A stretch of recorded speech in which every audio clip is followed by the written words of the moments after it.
Hey guys. What is happening? What is going on? We're here live. Just making sure everything is checking out okay. I hope everyone is having, wow, a really good day. I should tighten this camera a little bit so it doesn't fall on you guys. Hoping everything is checking out okay. The stream is good. Let's see here. Did you make your stream EDA based in case he came to your stream? Oh, yeah, actually, I did.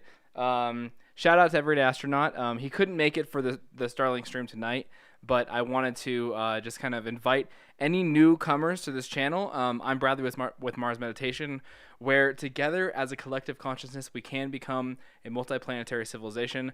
I'm here to spread the awesome, positive word that we are going to space. We are going to be a spacefaring civilization, and I can't be more excited.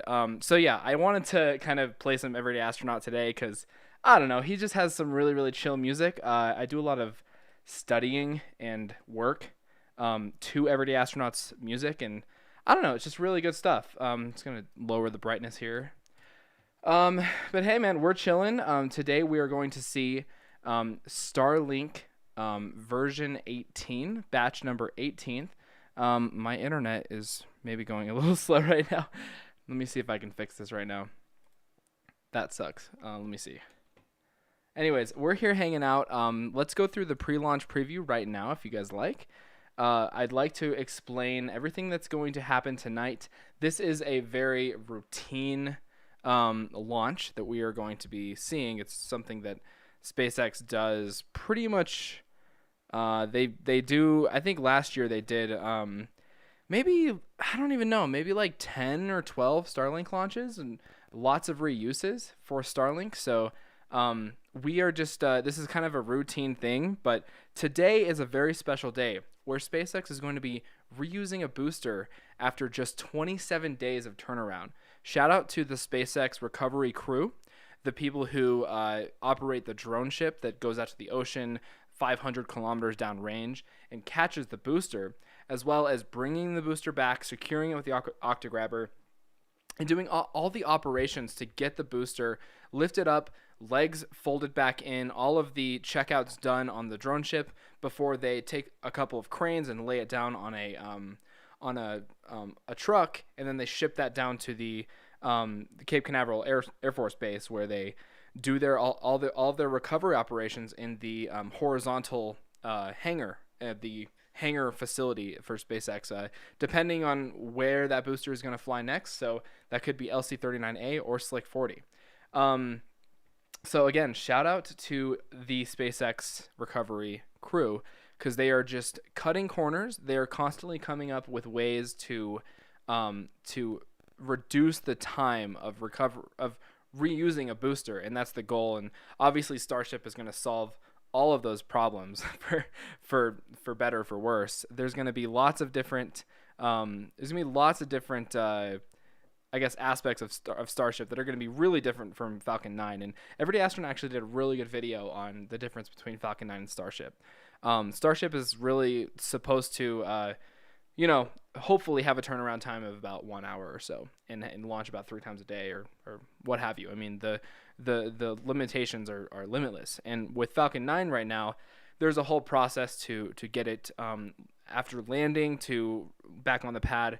It doesn't take just one day. It takes a lot of time. They have to investigate the booster. They have to clean a lot of parts. They have to look at the engines, do a lot of engine checks. They have to check every single weld on the aluminum structure of the booster, they probably do like x-rays, something like that. I don't even know, but I'm sure there's a long checklist of things that they need to do to reuse a booster. So let's go ahead and hop over to our pre-launch preview right now. So let's go ahead and check out Everyday Astronauts. I do read off Reddit most of the time, but these Everyday Astronaut pre-launch previews are really, really robust and perfectly written. So let's go ahead and get into this. So SpaceX actually did mention that they are going to be launching February 4th at 1:19 a.m. Eastern, which is 11:19 p.m. Mountain Time for me in Denver, or 10:19 Pacific, or 12:19 Central. And SpaceX they kind of went back and forth. So they were targeting Friday, February 5th, and then they went on to say after they pushed from Wednesday to Thursday, and then they went back to Thursday, so February 4th, which is already tomorrow for Florida right now, which is in a couple of hours ahead. So it's already 12:44 in Florida right now. The launch is going to be in about 30 minutes or so. We have 34 minutes. We have a counter here, 34 minutes, 32 seconds. Let's see here. Oh, I got to pull up I'm going to pop in my comments one more time so you can see what you guys are saying here. Sounds good. Hey, SpaceX guy is a great moderator for the channel. He can't host right now, but I got it, man. I got it. No worries.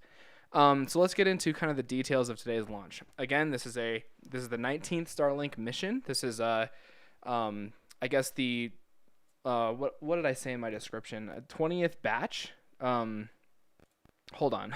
I said it in here. Oh yeah, so it's the 18th batch, but it's not it's the 19th Starlink launch overall. What does that sound? Are you good? Hold on. Let me see if I could fix that. I have no idea why I'm like clicking here. It's my audio interface, isn't it? Hey, audio interface, don't do that. How about that? I'm going to play some music here as well from Test Shot. And by the way, I couldn't be more excited for the Test Shot, Starfish, and Everyday Astronaut mashup. And some of their music is very inspiring. It's really awesome to hear that Everyday Astronaut and him are actually going to be joining forces together. And I think they've been doing it for some time now. So it's really, really exciting to have them kind of writing songs together, because it's going to be more stuff for me to jam out to. So today, SpaceX is the launch provider, and the customer is SpaceX. This is SpaceX built Starlink satellites, and they have a Falcon 9 Block 5 today. Oh wait, this is not the right start. Hold on. Here it is. Okay, let's get into this one. So the booster today is B1060-5. This has a 27-day turnaround, which is breaking records for SpaceX. Launch location tonight is actually Space Launch Complex 40 at Cape Canaveral Space Force Station in Florida. Payload mass is 15,600 kilograms, about 34,000 pounds, and there's 60 Starlinks that are 260 kilograms each. Let's see here. Yo, Connor, what's up? How's everyone doing today? How are you doing tonight? Thanks for hanging out. This is kind of a last-minute stream. I really wanted to. I was waiting for SpaceX to do the Starlink launch, but I wanted to be here live with you guys, hang out, and answer any questions you guys have. So the first stage, after being turned around after 27 days, is going to land 633 kilometers downrange on, of course, I Still Love You. They do have 2 drone ships down at the Cape right now. They used to have Just Read the Instructions in California, but I think all of the Vandenberg Air Force Base launches slated are going to be return to launch site launches, and that's why they shipped the Just Read the Instructions drone ship down through the canal to Florida. So, and let me know how all the audio is sounding right now. I really want some feedback. If you want the music louder or quieter, it's actually quite loud in my headphones right now, so I'm gonna turn that down a little bit, maybe so I can hear myself. Let's see here. Will they be attempting to recover the fairings tonight? That is a good question. So Gomez Tree and Gomez Chief are stationed 700 kilometers downrange. It's actually interesting that the booster stage lands 633 kilometers, and the fairings actually go just about 67 kilometers further for fairing recovery. We haven't had a lot of updates from SpaceX regarding the fairing recoveries attempts. Usually when it's like a long Starlink launch, which they may have like a 45-minute coast phase tonight, by the way, so we might be hanging out for a while.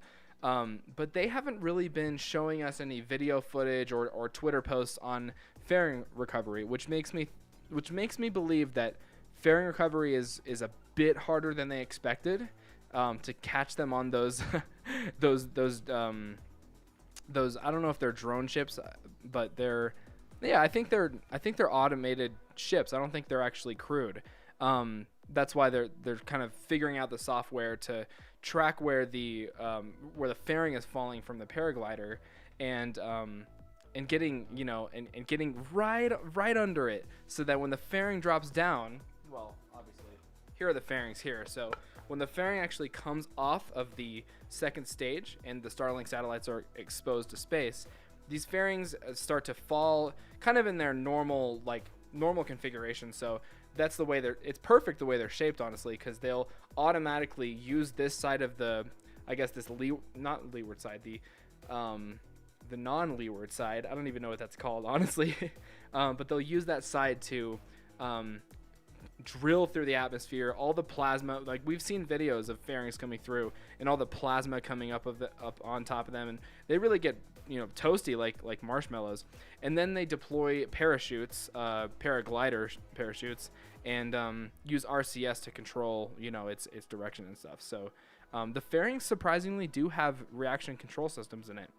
People think that they're just a piece of metal that protects the payload, but they're very useful for launches like satellites and any launch, because they provide sound suppression as well as protection from the maximum aerodynamic pressure, and then they also, you know, they just keep the satellite secure and safe all the way up until it's in the vacuum of space. Are these fairings new? Let's see. No, one fairing half flew on SAOCOM 1B, and the other flew on the GPS-3 SVO3 mission. So they're just picking it. They just have fairings laying around in the hangars, and they're just essentially picking and choosing what fairings they want for whatever launch. And I think they just rip off the decals from the previous launch and just throw it on. We'll see tonight if they have like painted an X on the. We'll see if they've painted it. Hold on, I gotta turn this down. I just wanted to see what the rocket is looking like now. So it looks like they're starting fuel up right now. They're prop loading. This is the NASA spaceflight stream, so props to NASA spaceflight for all their coverage as well. Yesterday was amazing. Let's get through the rest of these notes here. Okay, weather is currently 90% go for launch as of February 3rd, so there's not a lot of upper level winds, there's not a lot of cumulus clouds. It's a great night for launching. So this will be the fastest turnaround of the booster, 27 days. 9th Falcon 9 mission with no static fire. 107th Falcon 9 launch. 53rd reflight of a booster. 5th flight of a booster. 4th reflight of a booster in 2021. 74th booster landing. 24th consecutive landing. New record for SpaceX, because they did have a couple of issues last year with some boosters not making it. And this is the 23rd landing attempt on 43rd landing attempt on Of Course I Still Love You. And the 4th launch for SpaceX in 2021. So each launch that SpaceX has done has been with reused boosters. So that's badass.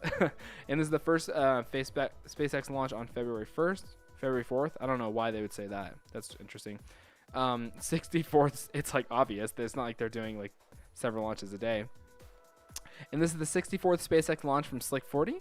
And the 10th orbital launch attempt of 2021. And we have the official live stream here. That was on January 20th. Okay. This is the old Starlink mission. But anyways, let's go ahead and have mission control audio up here, and we'll just kind of listen in for some of the updates. I wanted to show you guys some of the kind of cool things that are coming about with Starlink. So let's see here. Yeah, SpaceX guy.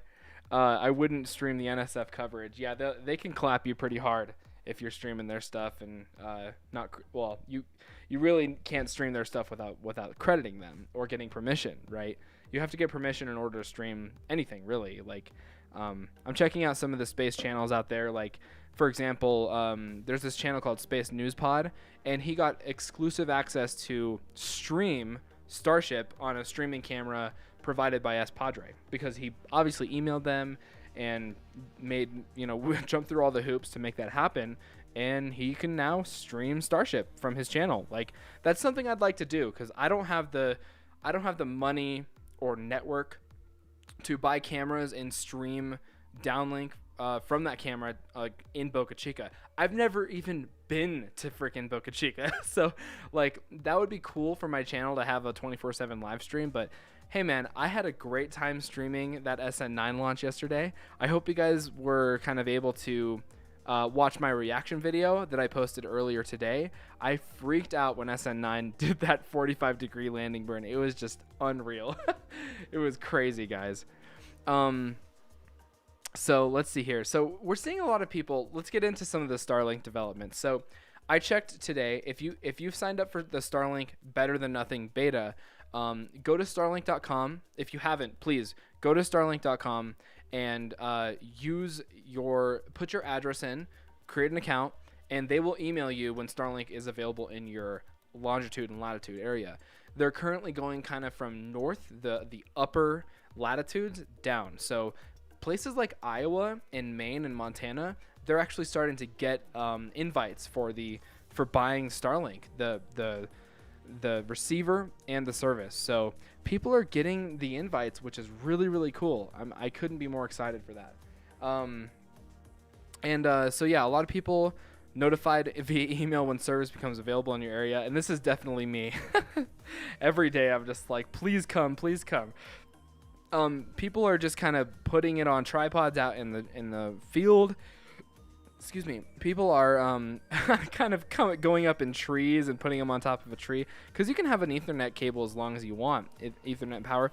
Some people are putting terminals on the the front hatch of their whatever, Winnebago or caravan, whatever you want to call that, trailer. I think in America we just call those campers, right?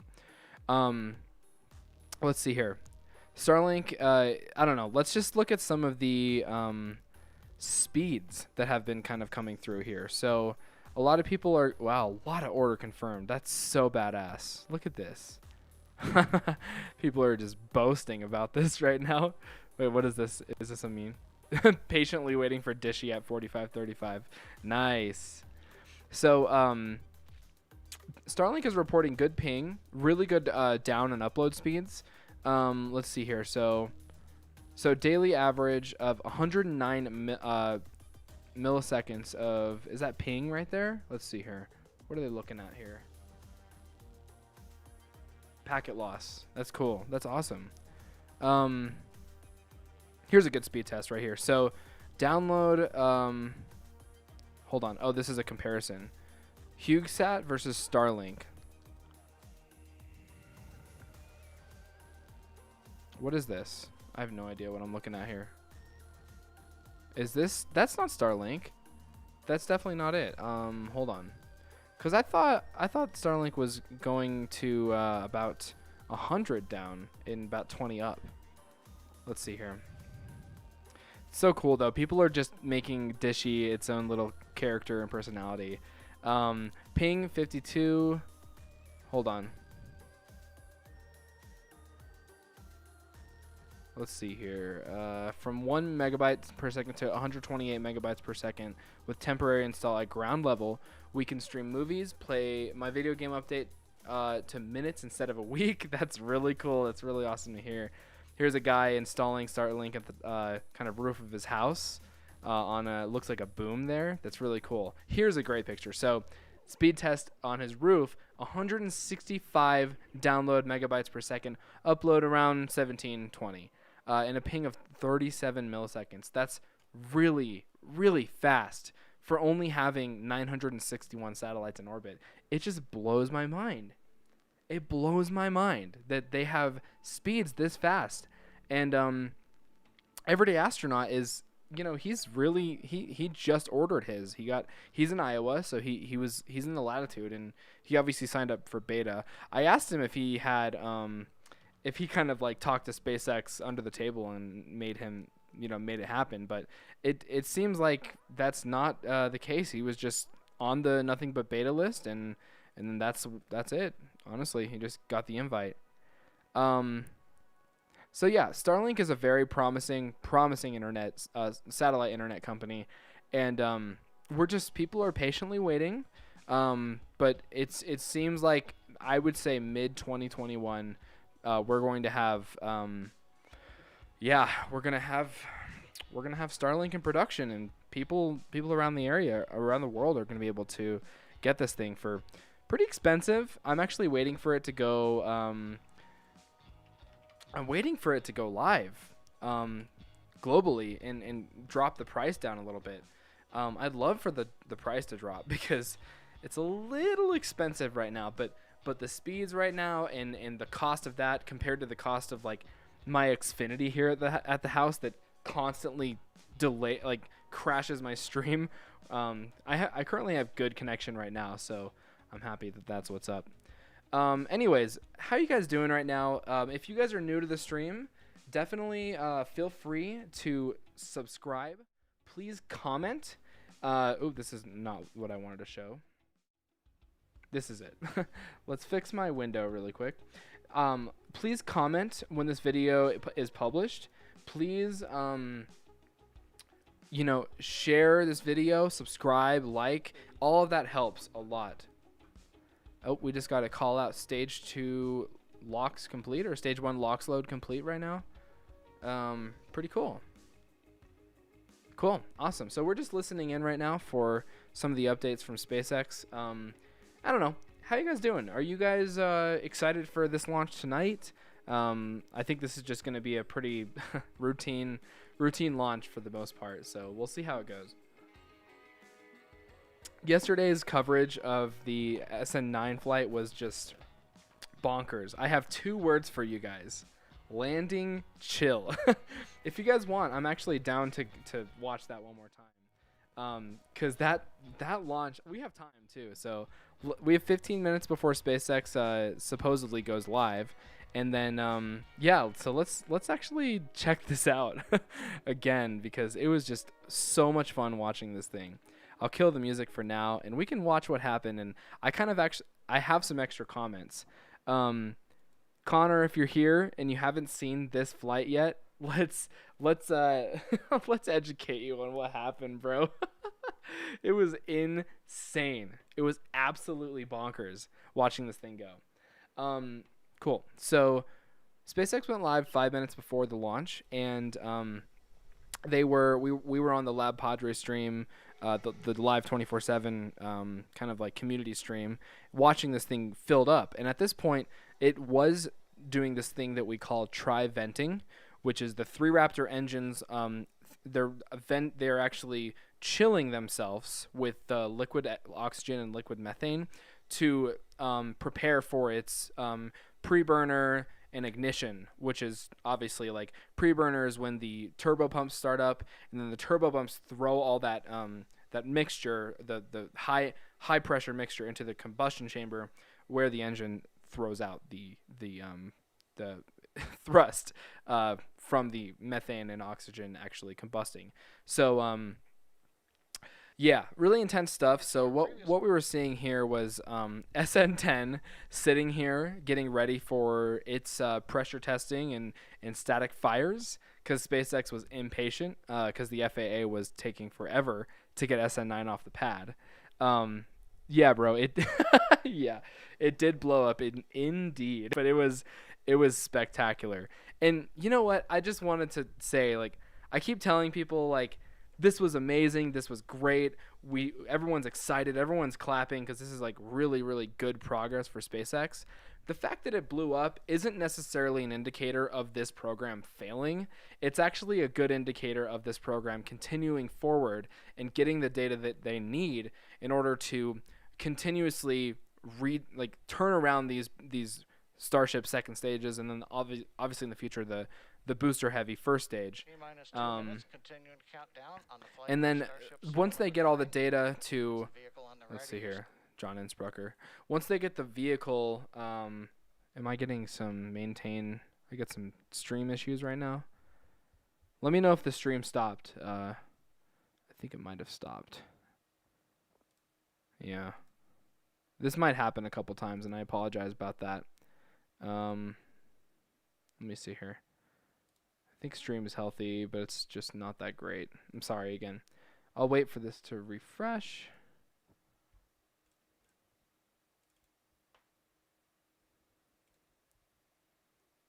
Hold on. And we're back, I think.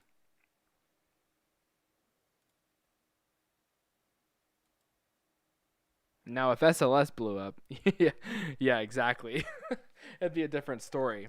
Because again, that's a good point. So SpaceX is building these things so fast and so rapidly that it doesn't matter if they lose a prototype. They've lost a lot of prototypes on the way to this dual Starship setup that they have here. They lost, if I can remember, they lost MK1, they lost SN1, they lost SN2, they lost SN3, they lost SN4, and then they lost, they didn't lose SN5, they didn't lose SN6. SN7 was actually a bopper, which was like kind of like what you see there in between SN10 and 9. And then they lost SN8 and they lost SN9. So they're failing so fast that they can pick this up, get the data that they need so that they can have a rapidly reusable rocket. 3, And here's liftoff. 1.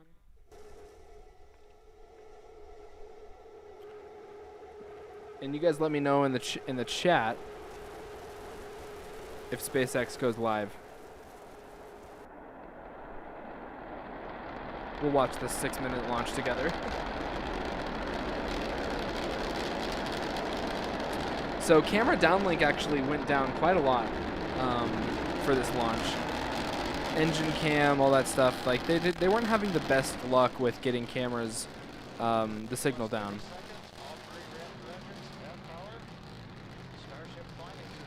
Okay, so one thing that I noticed right away that was something that potentially could have been wrong with the launch from the bat.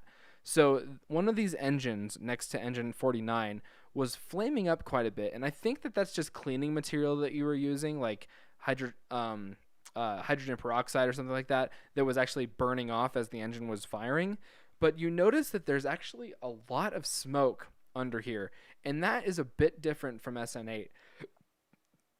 Excuse me, it didn't have that much smoke or like exhaust plume under the Raptor engines. They're supposed to burn clean, right? So that's what I noticed right away, is that it was actually spurting out a color of smoke that wasn't really ideal, but I don't know if that necessarily relates to an engine issue or not. That could just be the way the engines were burning. I'm guessing that there could have been a little bit more oxygen or methane rich, either one side or the other on one of the engines there. Because we'll see what happens when it tried to land. It was pretty crazy. Starlink mission is actually live, so let's go ahead. I'm so sorry. Anyways, Connor, so I'll just show you right now. So it goes up, it does the belly flop like we've seen before, and then it does this. It does an engine chill. One engine lights, and what's remarkable is that this engine is getting a proper mixture of fuel. It's getting oxygen and methane, but the second engine didn't light at all. And I'm thinking it's an engine issue, but people are arguing that it was actually a fuel issue. I'm thinking the second engine failed to go, it overcorrected itself, and it just rapidly unscheduled disassembled itself. They call it a rapid unscheduled disassembly, but luckily SN10 and SN7.2 were not damaged in the making of that video. So I don't know, it was really remarkable for sure. But let's get into the Starlink stuff. If you guys have any questions about tonight's launch, go ahead and hit me up right now. I'm happy to answer any questions you have.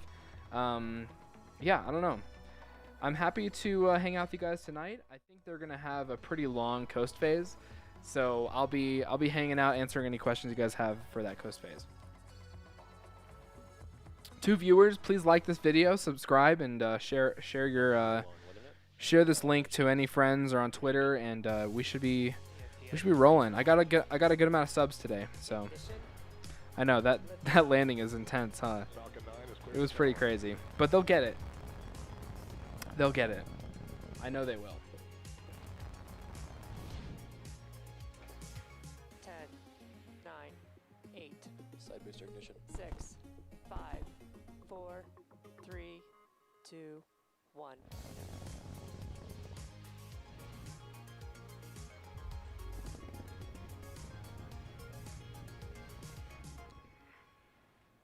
Good morning. It's Thursday, February 4th, and you're looking at a live view of Falcon 9 as it awaits its 1:19 a.m. Eastern Time launch Turn this Space up. Launch Complex 40 at Cape Canaveral Space Force Station, Florida. My name is Kate Tice, and I'm a senior certification engineer here at SpaceX, joining you from our headquarters in Hawthorne, California. You're watching a live webcast for our 18th Starlink mission and our 4th launch of 2021. As many of you know, February is Black History Month here in the United States. Since 1976, the United States has designated the month of February as a time to recognize and celebrate the critical roles that Black people have had and continue to have in shaping our shared history. Here at SpaceX, we've encouraged everyone to celebrate, learn, and discuss the ways our industry has benefited from the work of Black Americans, and we encourage you to do the Jesse same. Today. Sorry. Speaking of work, the Starlink Jesse's not the host today. work in preparation. But this girl's been the host for some of the crew launches, so 24 hours from now. very important part of the SpaceX she is. 39A. As many of you know, Starlink is a constellation of satellites that can provide high-speed, low-latency internet all over the globe, particularly in remote or rural areas where connectivity is limited or completely unavailable. I'm happy weather's permitting. Over this launch time, tonight. we continue to expand our coverage area as we launch more satellites. If you're interested in knowing if Starlink is available in your area, you can check that out by visiting starlink.com. At this point, we're currently at T-minus 9 minutes and 45 seconds and have been making forward progress in the countdown. About 45 minutes ago, at the T-minus 1 hour mark, our chief engineer held a technical poll. About 20 minutes later, our launch director held a propellant load and launch readiness go/no-go poll. With our team's go for launch, Falcon 9 started loading propellants at T-minus 35 minutes. Weather at the launch site is looking great, but we are keeping our eyes on weather for our recovery operations out in the Atlantic Ocean. But as of now, all systems are green for an on-time liftoff of 1:19 a.m. Eastern. With that, let's take a closer look at that rocket you see on your screen. You're looking at a live view of Falcon 9 standing 229 feet tall, which is slightly taller than a 21-story building. Falcon 9 is a reusable two-stage rocket designed and manufactured by SpaceX for the reliable and safe transport of people and payloads into Earth orbit and beyond. And if you happen to be down in the Cape Canaveral area right now, you'd notice that we have not one, but 2 rockets currently vertical, as you see there, one on each of our pads. Oh, wow. On the left-hand side is the Starlink mission that's set to take off just a couple minutes from now. And on the right is another Starlink mission at our pad 39A at Kennedy Space Center. And that mission is currently targeted to launch this Friday. These 2 launches will mark our 4th and 5th launches already for 2021. So clearly a busy start, but off to a great start. Hopefully you can join us for our next Starlink mission later this week. There. That's the second. Getting back to today's mission, starting at the base of your screen, you can see the bottom 2/3 of the vehicle that's covered in soot from a previous mission. That's our first stage. At liftoff, Falcon 9's first stage has thrust greater than 5 747 airplanes at full power, consuming 700 gallons of fuel per second. With the help of 9 Merlin engines, its objective is to accelerate the vehicle through the Earth's atmosphere to space and then separate from the rest of the rocket at about 2.5 minutes into flight. From there, it'll make its way back to Earth, and we're targeting a drone ship landing there you see on your screen, our drone ship, Of Course I Still Love You. They're practicing For reference, the water our drone ships are right equivalent to the size of a Look at football that. field. That's really cool. Oh, they're If watering successful, it down. this will mark our 74th Look at that. recovery of an orbital That's class interesting. rocket. I don't think we've ever seen that before. Above the first stage is the second stage, and that has a single Merlin vacuum or MVAC engine, which ignites after the first stage separates. At full power, the Merlin vacuum engine operates with the greatest efficiency ever for an American-made hydrocarbon rocket engine. Hey Justin, thanks for commenting, and thanks for finding me on Everyday Astronaut's tweet. Kind of opened it up to start looking at other space YouTubers. So awesome, happy you found me. Thanks for new subscriber at 220 subscribers. Yeah. That's awesome. Thank you guys so much. Really cool. And we will be attempting to recover each of them again by retrieving them from the water using our vessels that you see there on screen, Ms. Chief and Ms. Tree. Very cool. And lastly, the large truss structure that Please you see cover there that next live. to the rocket is the Transporter Erector, or TE. We use it to roll the rocket out to the pad and raise it to its vertical launch position. The TE also routes the vehicle's fluids, power, and telemetry umbilicals from the ground systems to the rocket and satellites until F9 goes on internal power and clears the pad. At liftoff, it will retract in order to clear the way for Falcon 9's ascent. In a rare occurrence for tricky Florida weather around the Space Coast, tonight our probability of violating launch commit criteria is 1% or less. But like I said, we are keeping our eye on the weather out in the Atlantic Ocean for our recovering operations. With that, the vehicle, satellites, the weather, and the range are all looking good for an on-time liftoff just a few minutes from now. Starlink is now delivering beta service both domestically and internationally, and the team will continue to push toward near global coverage of the populated world in 2021. During our beta program, users can expect to see data speeds vary from 50 megabits per second to 150 megabits per second, along with brief periods of no connectivity, and latency from 20 milliseconds to 40 milliseconds in most locations. As we launch more satellites, install more ground stations, and improve our networking software, data speed, latency, and uptime will all improve dramatically. Starlink is available to a limited number of users at this time, but if you're interested in finding out if Starlink is available in your neighborhood, head over to starlink.com. At this point, we are at T-minus 4 minutes and 30 seconds from liftoff, and Falcon 9 is now moving into the final stages of the countdown. We're currently waiting for the Transporter Erector, or that TE, to retract. That's the painted white structure there next to the vehicle. And once it retracts, it may have already, there we go. We heard the call out, and you can see the cradle arms there, and it's moving to its pre-launch position, which is about 2 degrees away from the rocket. At liftoff, hydraulics will move that TE to a position of 45 degrees from the rocket. If you listen closely, you might be able to hear the hiss and pop of pressure venting from the vehicle and the plumbing in the Transporter Erector, and that's all completely normal. At this point in time, the first and second stages are both nearly fully loaded with 1 million pounds of kerosene fuel and liquid oxygen. Super chilled liquid oxygen is our propellant oxidizer, and it's that super chilled LOX that is creating those white clouds. Okay, so I wanted to show you guys this picture really quick. So these are actually some of the satellite terminals that SpaceX started shipping out. I know this is kind of a low quality picture, but you can see some of the Starlink satellites sitting on some of the posts there, as well as giant terminals there. So this is what she's talking about when they're talking about some of the, I don't know if they're ground stations, but those are like bigger terminals for I don't even know really. There's just I have no idea what's in there. I guess just more capable and higher bandwidth receivers that probably have like network areas, like a very wide range of network area. I'm not sure, but that's just something that I thought was kind of significant, was that they're working on that. We're seeing a lot of truckloads full of them, and yeah, so it's pretty cool. And again, today, I wanted to show you guys this picture as well. Let me see here. Let's replace that. Oop, that's way too big. This is the Starlink kind of batch that's going to be going up tonight. 60 Starlink satellites, kind of 2 rows of 30 that are they're kind of clamped down by what they call tension rods. And then the satellites are kind of lobbed out into space, and then they use ion thrusters in order to maneuver around and fix their orbit and go into a very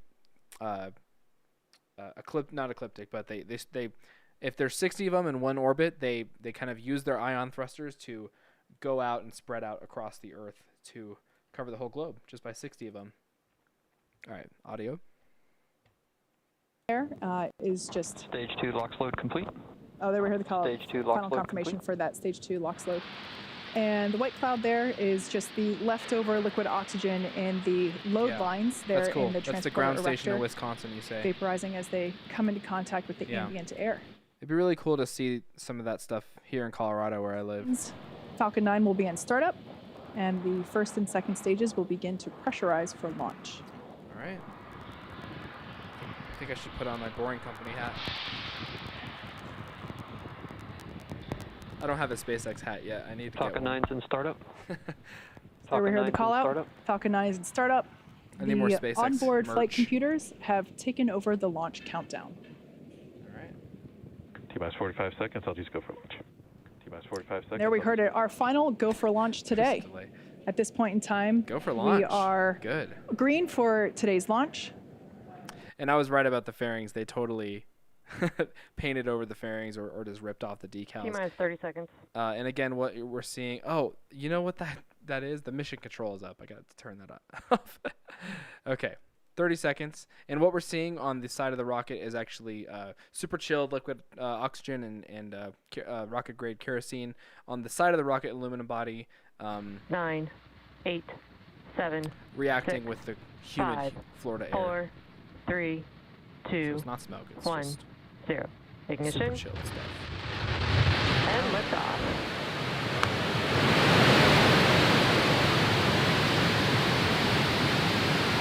Here we go. Vehicle is pitching downrange. Nice. Stage 1 chamber pressure is nominal. The 1,000th satellite of Starlink is in that payload right now, going to space. I love it, dude. They're doing it. Bye, Comcast. Bye, Xfinity. Peace out.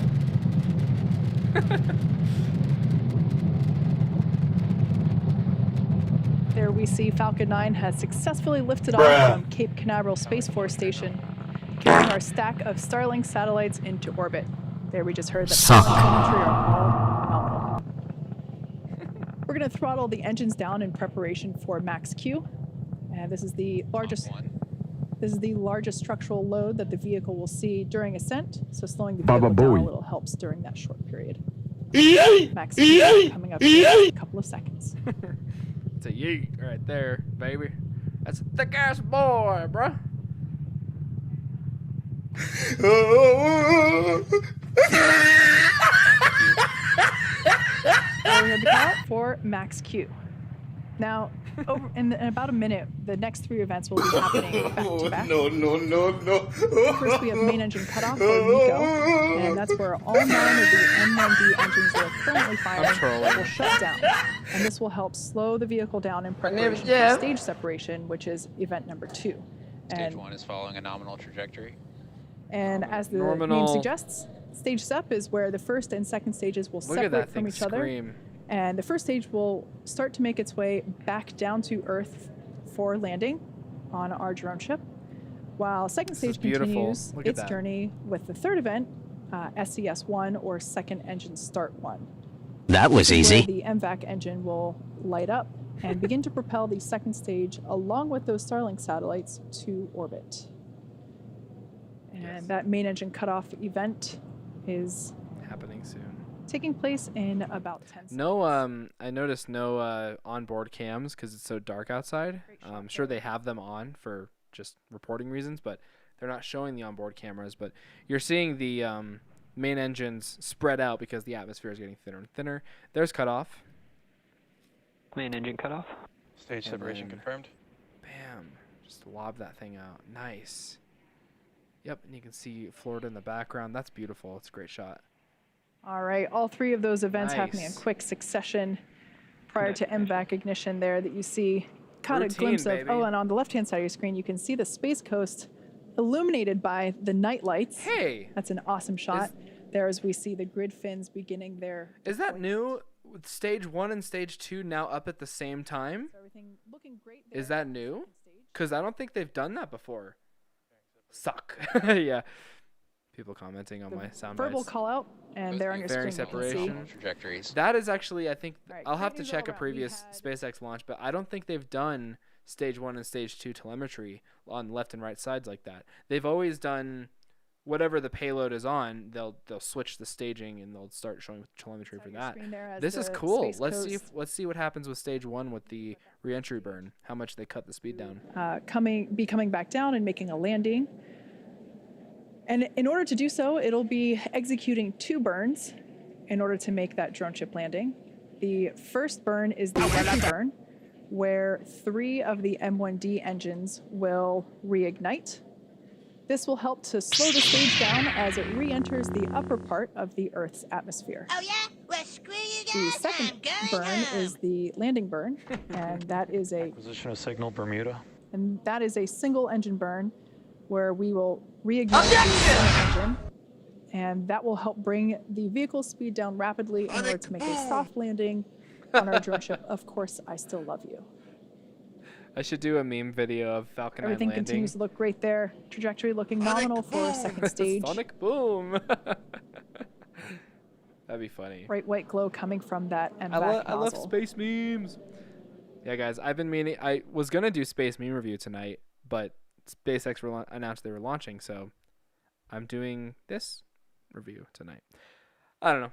I might have time to stay up and do meme review, but I'll do it tomorrow probably because there's so many SN9 memes that I want to go At this over. point, the first stage is now beginning to descend back to Earth. It is equipped with 4 hypersonic grid fins that are positioned near the top of the first stage. We don't have any light illuminating the vehicle at the moment, so can't really make them out on camera. So we're providing you views of our second stage instead. But those grid fins that we saw deploy earlier are what stage 1 uses to help steer as the stage makes its way back to Earth. Oh, and I'm They help sorry that orient my and guide the I apologize in advance for my logo being in the way of the stage 1 telemetry. SpaceX guy, if you're on and you could maybe take that off for now, or move it above, that would be nice, because it's kind of in the way of the, just right in the way of stage 1 telemetry. So when it does the entry burn, I kind of want to see that. So let me know if you're still online and you could do that for me. Should be coming up Falcon soon, 9. so might be a bit too late. for landing I have someone that controls my overlays, so of the just so you guys know. fiber with aluminum honeycomb. And those are placed symmetrically around the base of the rocket and deploy just a few seconds prior to landing. So we're expecting that entry burn to begin in 5 seconds. Stage guess 1 I'll just FTS hold is on. saved. I'll just turn that off for a second. All right, so let's check this out. I'll turn it off. Stage 1 Okay, entry 3, burn 2. startup. So from All right, 81,000 so this 20-second kilometers burn an hour. has just begun. And you can see that there on the left-hand side of your screen. 1,000 kilometers an hour down. 2,000 kilometers If down. you look closely, you might be able to see those grid Wow. fins actuate to assist Stage All 1 right. entry burn shutdown. steering of that 2,400 stage 1, kilometer and as you just heard, decrease. shut down Kilometer an hour of that decrease entry burn.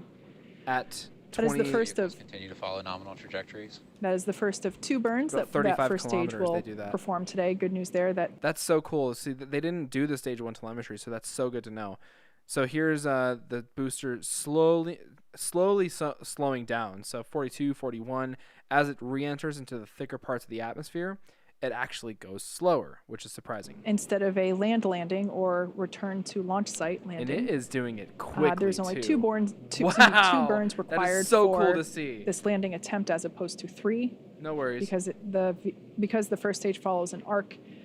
There is no boost back Stage or 1 entry transonic. there is no Okay. boost back or 13, flip maneuver 12. required. So as it reaches So only 2 burns transonic- being executed today. and then stage 2 is going 19,000 kilometers an hour. Everything continuing to look nominal there with the 5 second kilometers. stage as it carries our stack of Oh, Starlink dude, satellites. show us the telemetry all the way down. This is great. This is awesome. 900 kilometers an hour, 3 kilometers down, up. and that landing down. burn out. There we have a shot of the drone ship Okay. holding position in the Atlantic Ocean. 1 landing burn startup. Landing burns from There we can see the 600 lights kilometers an beginning to hour. illuminate 5, the platform and the waters 4. around. 3, slowing down quickly. 2 kilometers, 0.1 kilometer. Stage 2 has entered terminal Stage guidance. 1 landing leg deploy. 87, 6, 5, 4, Okay, 3. let's see if we're able to stick Dude! this landing. Oh, dude, all the way down. Looks pretty good. What? Yes! There we can see the first stage has landed. This marks the Dude! This marks Oh, the 74th telemetry successful recovery for the win, of an orbital bro. class rocket and the 5th recovery for that particular booster that you Dude. see there. So that's all great news for the first stage. Turning our attention to the second stage there. Second engine cutoff is expected momentarily. Yeah. Seco. And there we heard the call out for SECO, second engine cutoff. Whoa, what is that? And we're gonna wait to hear the call out for good orbit. What is that? What are they showing us here? Nominal parking orbit insertion. Okay, there we just heard we got a good orbit It there looks for like a second Falcon stage. 1. It's gonna coast for a little bit in this orbit, actually for the next 35 minutes That's or so. buggy. While that happens, take a look at this animation showcasing where we are Okay. in the coast phase. We'll see you back here at T plus that 45 animation. minutes for a second stage relight. Wow. Normal animation. Is all right, that's not funny anymore. I guess it's not. I don't know. I think that's kind of funny Good. because they started showing it after cutoff. And there we heard the call out for Is it- SECO, second engine cutoff. Hey, there's Massachusetts right there. And we're gonna Massachusetts. wait to hear the call out for good orbit. That's really funny. All right, cool. SpaceX headquarters looking good. I don't see a Raptor vac in there. Looks like they shipped all the Raptor vacs to. Oh, there's some people looking at the Octaweb too. It's really cool. Oh, cool, man. I love this view of mission control. That's dope.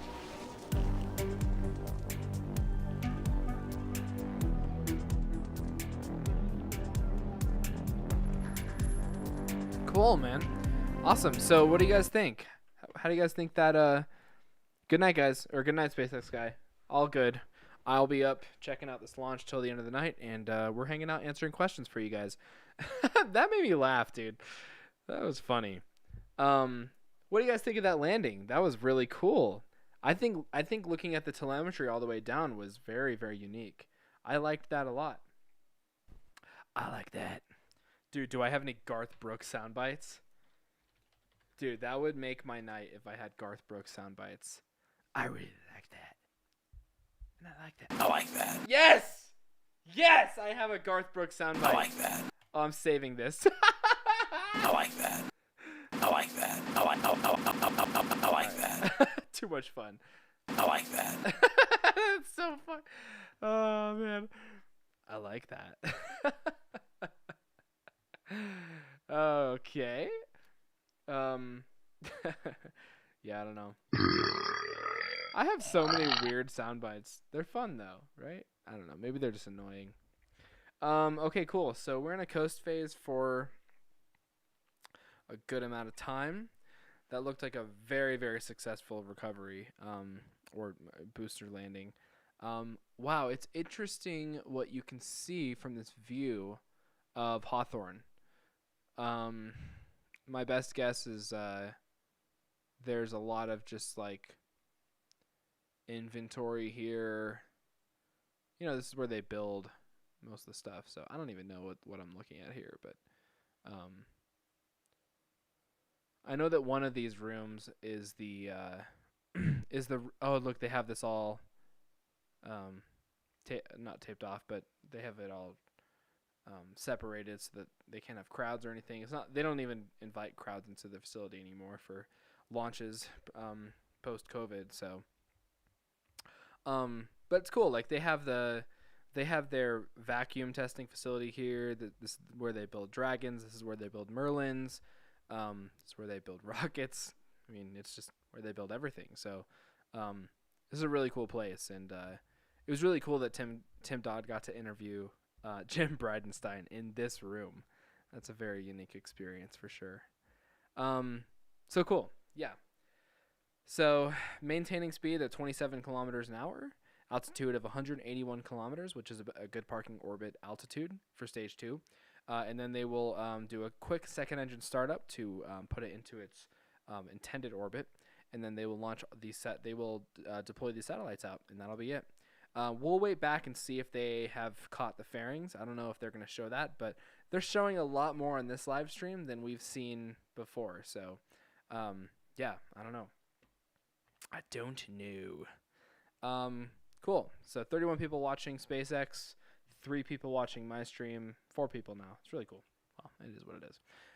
Cool. Well, hey, again, thanks for hanging out, guys. I'm really happy you guys could check out my channel. I'm really here to spread the fun, positive messages about spaceflight and where we are in humanity and where we're going. It's just a very, very awesome time. So,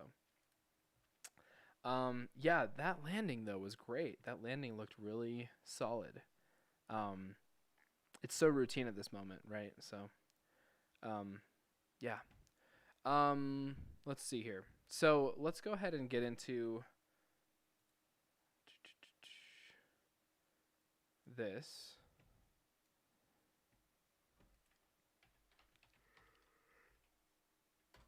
Oh, excuse me.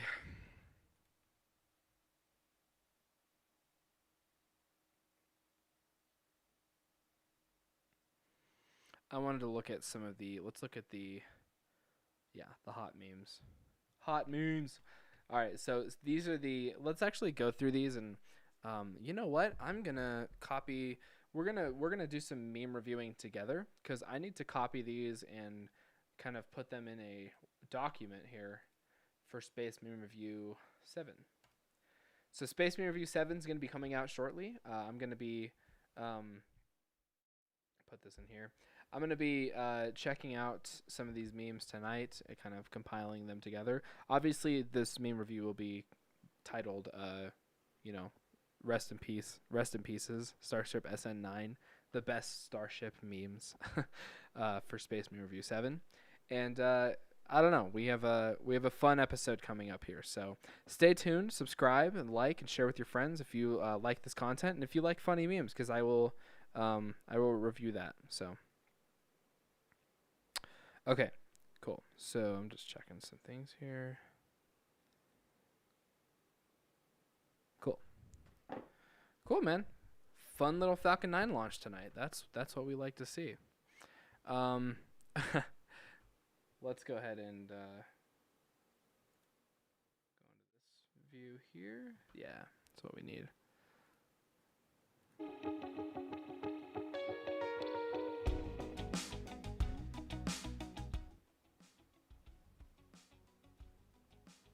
Yeah. Okay. You guys can hear me okay?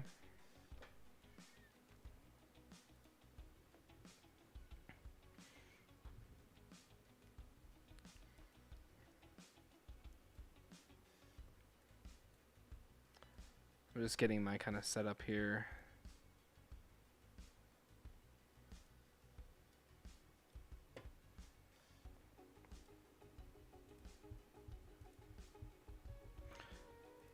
I leaned. You did lean. Hey, Tech10, did you see the SN9 flight? And which stream did you watch? I'm curious. Very curious. Anyways, you guys rocking the chat today. Thanks for hanging out. When did the rocket launch? I just woke up. Oh. Starlink launched about 17 minutes ago. 17 minutes and 21 seconds ago. So, yeah. So you kind of missed it, but just rewind, watch it again. It was a nominal takeoff, good separation, good landing. I mean, what was really cool about this launch was, again, they showed the stage 1 telemetry all the way down. That I don't think they've ever done, so that's really cool. Jeff Hu leaving Amazon? SN9 hop. I love on the same day SN9 hop, Jeff Hu leaves Amazon. What's this?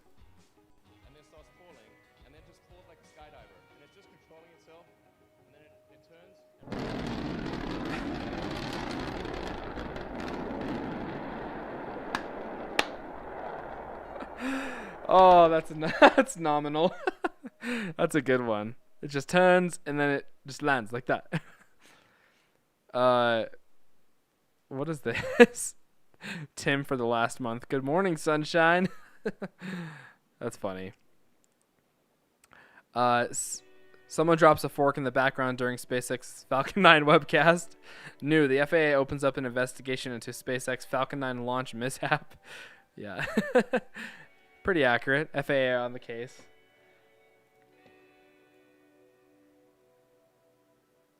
Okay. How it started, how it's going. I think this one will go into the meme review. Oh, and this one too. Copy link address.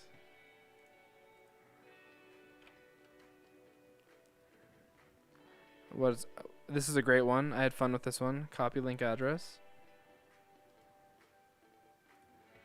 Let's take this one. I'm just cultivating memes today. Yeah, this one's okay. I'll put this one in the meme review.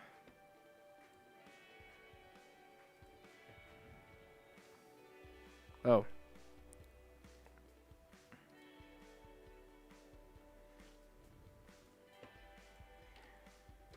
I'm doing some serious meme gathering right now. Starship 7.2 completes successful 150-meter hop in Boca Chica. That's funny. I mean, we all reacted like that, didn't we? SN8. Oh dear, gorgeous. SN9. You fucking donkey. SN9 tempts the Musk.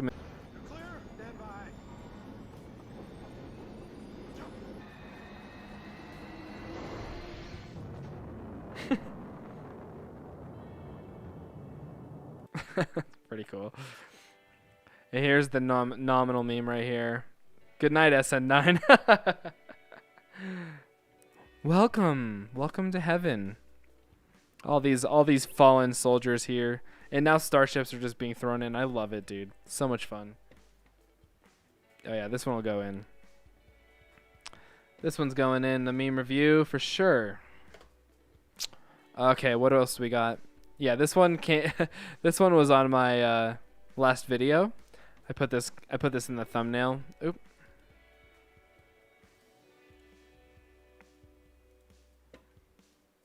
And if you guys have any memes, share the links right now, and I'll add them to my meme review. So when will the second Falcon launch today? Holy moly, I don't know. Hold on. Let's see, because they did have another Falcon 9 at LC-39A. So I have the Starlink-17. Wait, no.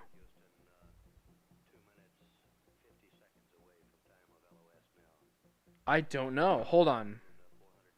Let's see what they said. Hold on, I got too much going on here. Let's see, actually, because SpaceX had a picture of what. Let me just go back here. Okay, so she talks about it here. Manufactured by SpaceX. Let's listen in. That's a good question. And safe I have no idea. and payloads into Earth orbit Is it beyond. Sarah in ride And shares? if you happen to be down in the Cape Canaveral area right now, you'd notice that we have not one, but two rockets currently vertical, as you see there, one on each of our pads. On the left-hand side is the Starlink mission that's set to take off just a couple minutes from now. And on the right is another Starlink mission at our 39A at Kennedy Space Center. Yeah. And that mission is currently targeted to launch this Friday. Oh, wow. These Friday. launches will mark our 4th and 5th launches already. Oh, for I'm a 2021. dummy. So clearly a busy start, but off to a great start. Okay, that makes so much sense because they said Starlink. Okay. Pre-launch checks, LC-39A. I did not read that correctly. I had no idea they were doing 2 Starlinks in a week. That's crazy. Because they said, oh my gosh, I'm such a dummy. So it said first Falcon 9 launch LC-40, Thursday, February 4th at 1:19 a.m. I saw that, and then they said continue to look good LC-40. Dude, I'm not reading. I'm dyslexic. I can't read. I had no idea. They should say Starlink, whatever, like 18, 19. But eventually, this is gonna become so routine that it's like whatever, right? So yeah, pretty cool.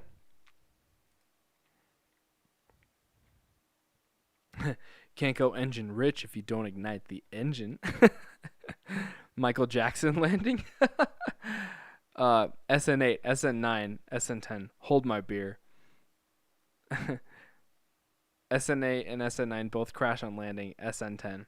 So yeah, I hope that answered your question about Falcon 9. I'll see if I can live stream that one Friday night or Friday whatever time that is.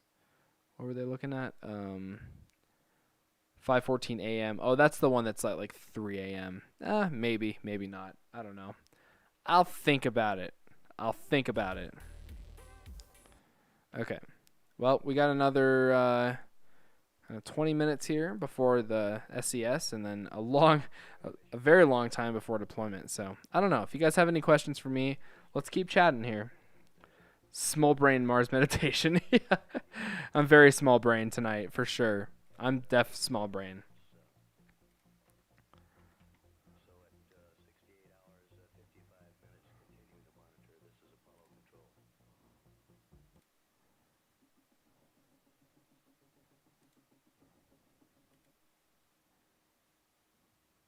Hold on. I want to play this music, actually.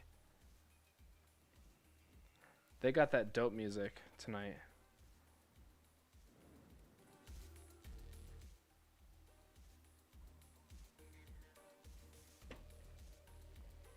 All right, more memes. F.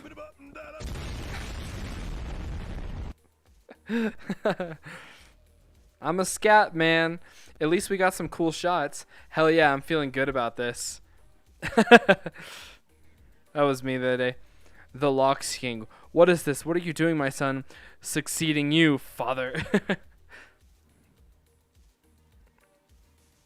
This is a meme from the early 2000s called "The Only Way the Space Program Will Continue." I love it. Gone emotional. Oh, you're back, brother. Brother? SN10 be like, chuckles, I'm in danger. I've always wanted to know what that sounds like. I'm in danger. Let's see.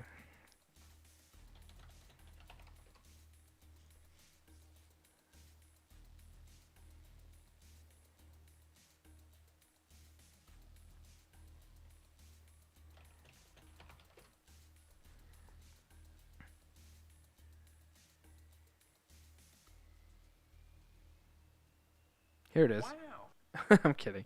That's Owen Wilson. Hey,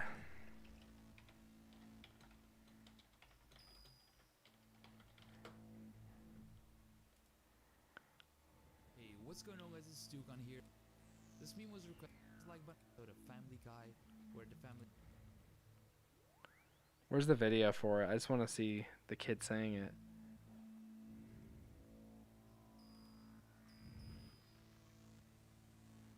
This isn't what I'm looking for.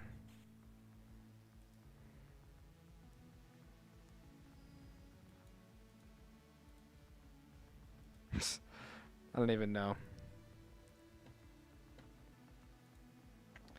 I think that if we continue, I think if we combine the successes of that SN8 and 9 had and remove the failures on SN10, I think it is a good chance that SN10 lands during the next test flight. I'm sorry, I need to read that again. That was really confusing. I think that if we combine the successes that SN8 and 9 had and remove the failure on SN10, okay, I'm sorry to say this, but that's a small brain statement. I respect you, but yes, I think if SN10, has good data and has hardware that works correctly, then it could work. But if it crash lands, I mean, that's just data for SpaceX to collect and then on to SN15.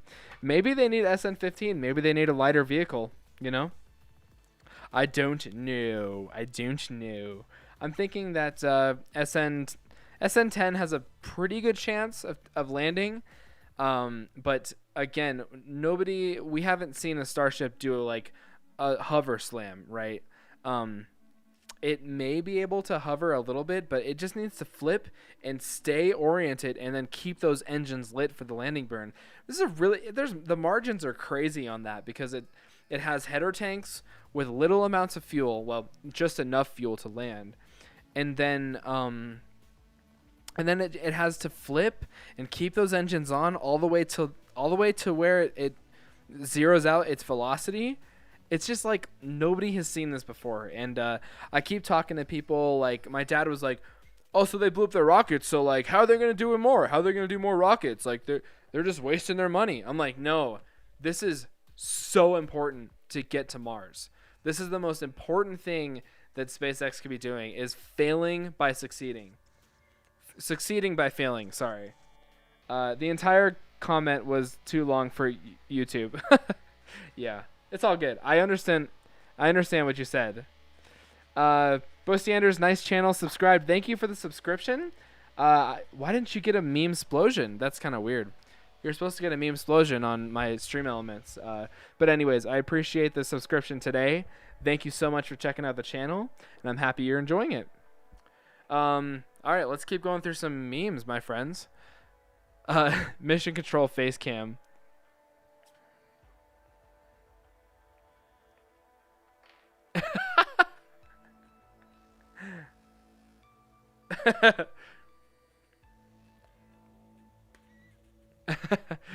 And John, everyone's like freaking out, and John and Spurker's like, got a lot of good data today. As you can see, we didn't land there.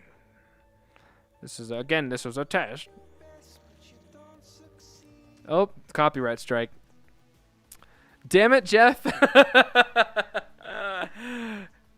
You rebel, you range violator rebel, Jeff.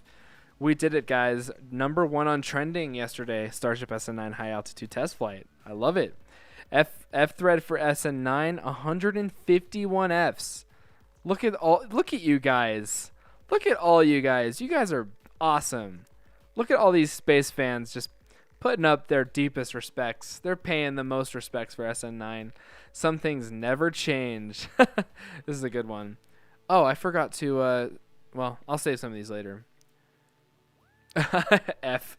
That's a funny one. We should do this for any RUD. We should do this type of meme. This is a good. SN4chan, kind of late, but yeah, that's pretty cool.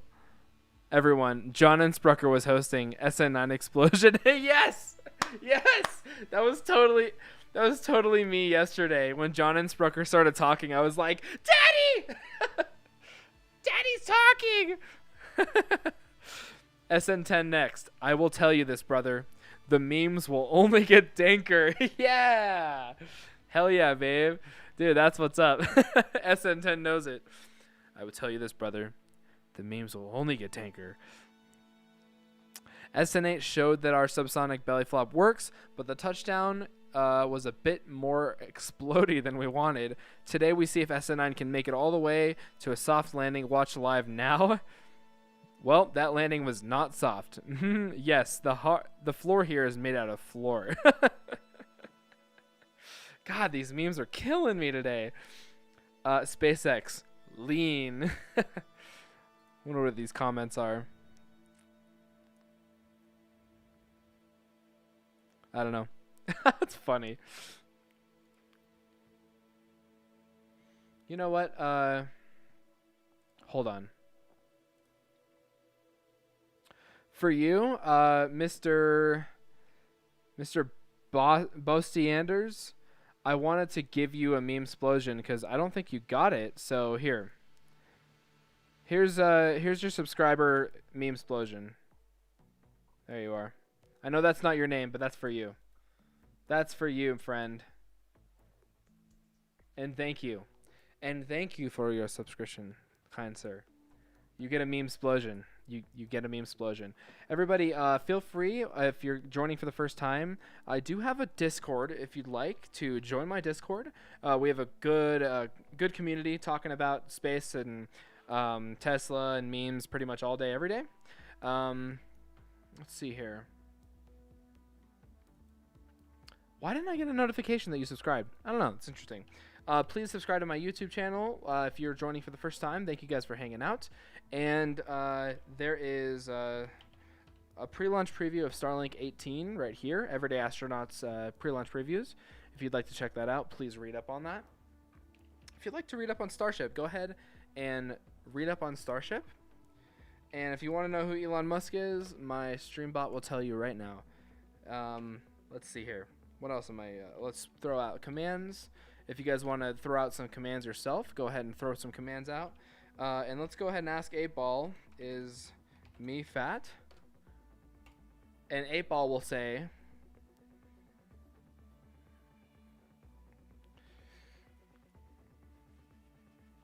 what does Meatball say? 8-Ball say. 8-Ball says 9 because I worked out today. Hell yeah. And his name is John C. Copyright strike. Oh no. John C.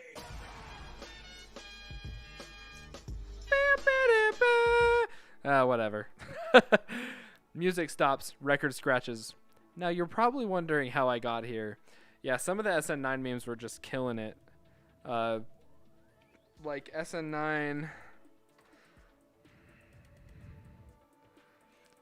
Here's the what's left of SN9. If you guys wanted to check this out with me, Everyday Astronaut took this today. This is, you can kind of see remnants of the Raptor engine right there. But this is the thrust skirt. The thrust section. This is actually the thrust dome right here. So that was the first to go, and then all the way out over there is the nose cone. So, and then there's the header tank. So, and downcomer. So they have a lot to clean up, but all they do is just take the excavator. Whoa! Look at that thing fall. That's so cool. Man, I don't know. Declan Murphy, I think, yeah, Declan Murphy, Fly Club IO. Altitude reached about, SN9 is in green, I believe. Yeah, about 10 kilometers or so. Profile is about, let's see here. Oh, this is very interesting data. I really like that. Yeah, so here's the acceleration with the 3 engine cutoffs. Aerodynamic pressure right here. And then booster pass phase. Phase space? I don't know. That's really cool. Elon Mars on Planet Musk. Yes, indeed. But now it's all this baby right here. It's all about this baby right here, guys. SN10. SN10 is next in line, and we'll see what's going on. I think SN10 will have to just do a couple more cryogenic tests, and then get 2 more Raptors installed. I don't even know if they installed that one already. And then it's on to static fires, and then they're good for a flight.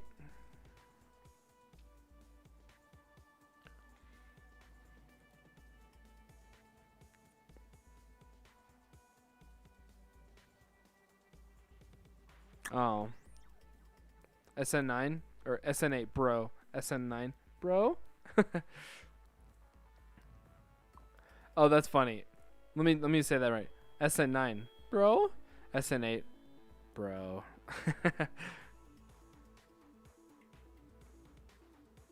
Cool. Where are the memes? I guess not really that many memes, but the ghost of days gone by. How about that? Beautiful. Let's see where we're at. So we have 37 minutes in. I think they're going to deploy. Oh, deployment's not too far off, actually. So maybe another 15-minute wait after that. I'm down. I'm down to hang out if you guys are. Yeah, I don't think SN10 has any Raptors right now. That's a true statement. Just heard from SpaceX they'll try a new test method for the next one. A friend. Nice. SN9, SN10. Yeah. NASA vintage colors.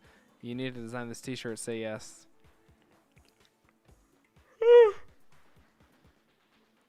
Rocket Sands. Oh, Rocket Sands. Rocket Sands. I don't know.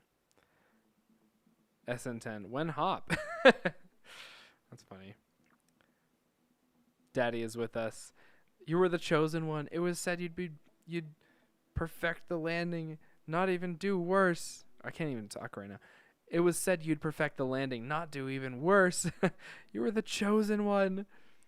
What does this say? SN9 Chan is tired and depressed. My hop is getting delayed and delayed. Like everyone is hating on me. At this point, I'd rather die than fly. They always pressuring me to be better than my sister. While I hold my tanks to my final point, they always ask Reef. They always ask Ben but never how. When but never how.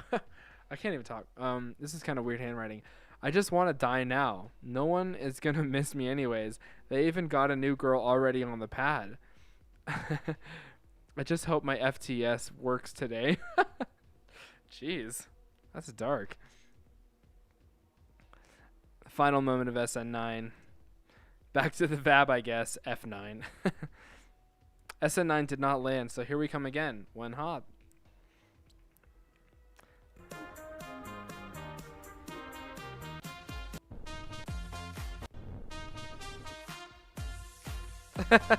Yeah, that's a good one for me review.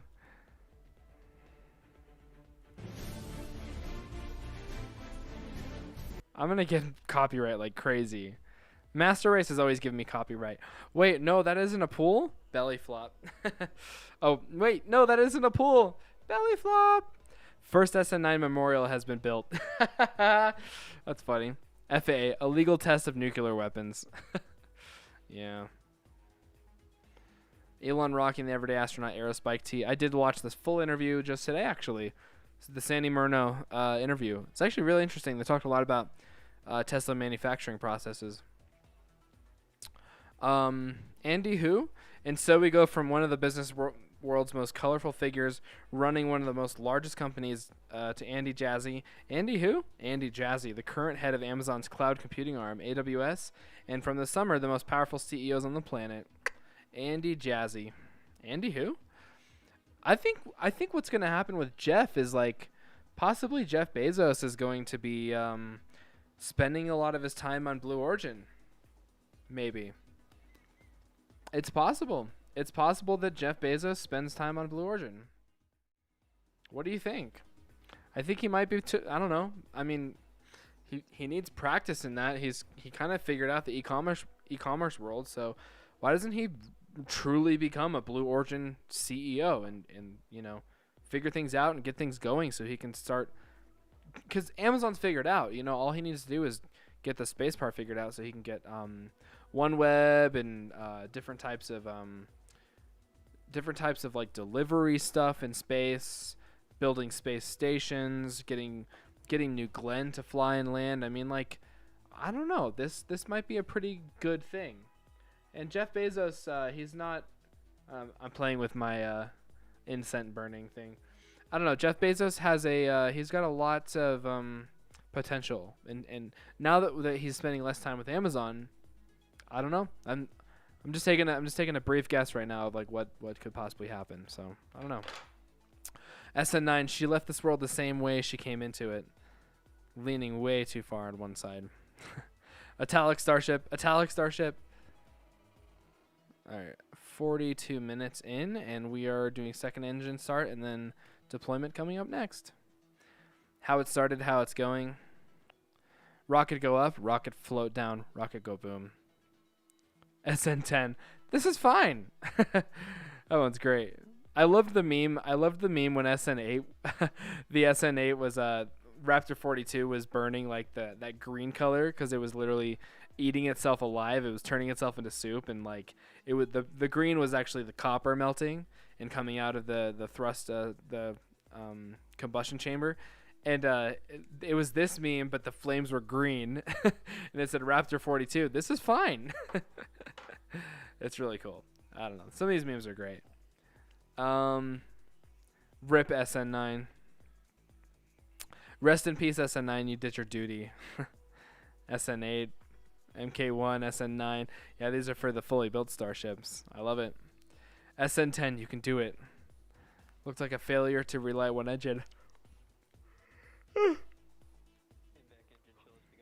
And back engine chill for SES. Good. Shitty clickbait journalists writing about SN9's test being a hugely expensive failure or similar BS.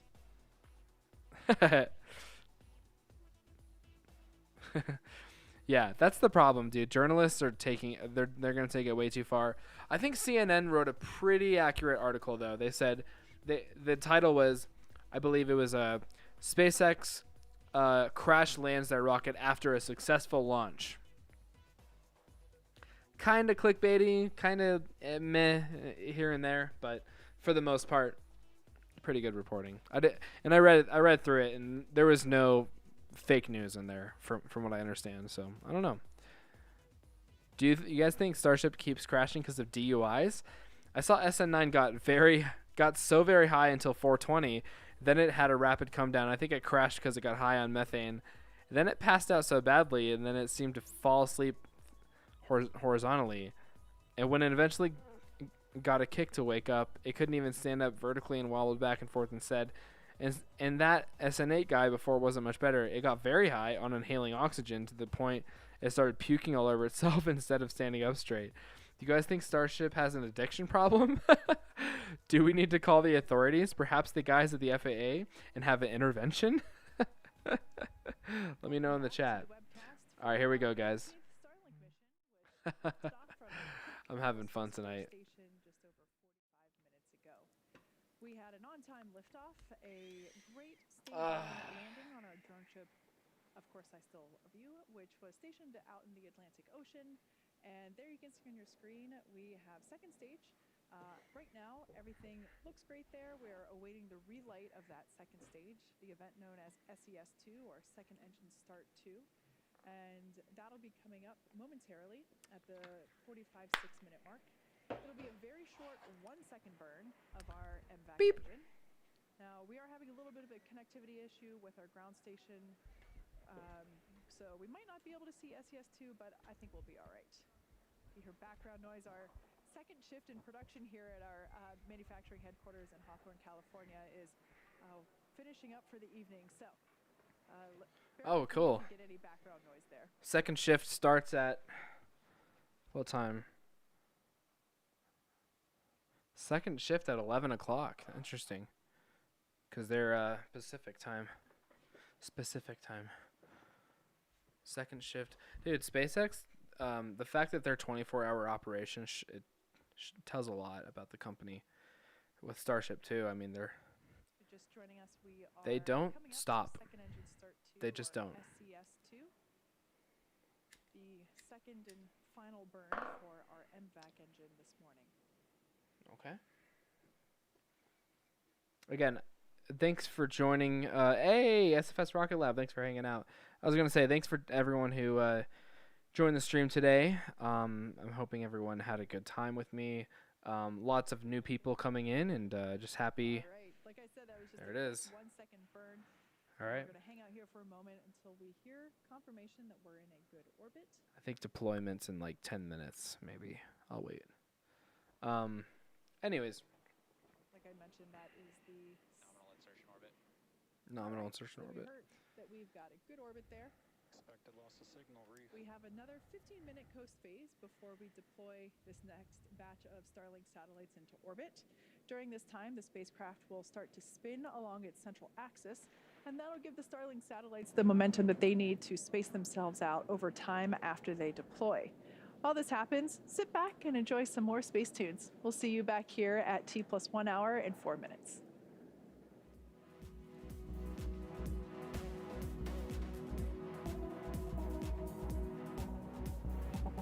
All right. Yeah, so we're waiting again patiently. So cool. About 10 minutes or let's say hour 10 minutes, I don't know. And then we'll do deployment. Excuse me. But yeah, again, those of you who joined the stream for the first time, couple new subscribers today, I really appreciate you guys checking out the channel. I'm happy you like the content. Subscribe and like and share these videos, and definitely comment, and that helps me out tremendously. It helps the YouTube algorithm know that you're liking my content and recommending it for other people. Let's see here. New comment come in. Do any of you know how tall the high bay is? Ooh.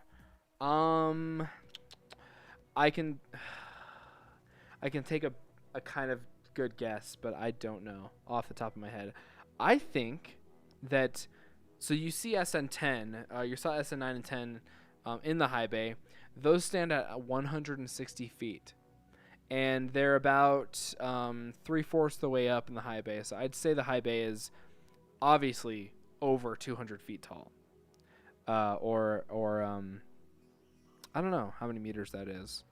I don't know. I don't know. Maybe like 40 meters high. Not 40. Yeah, maybe 40 meters high. I'm not sure.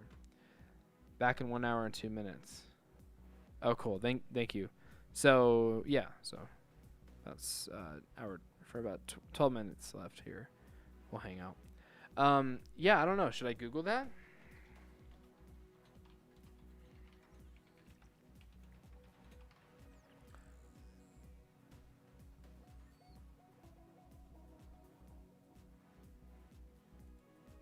$230 feet.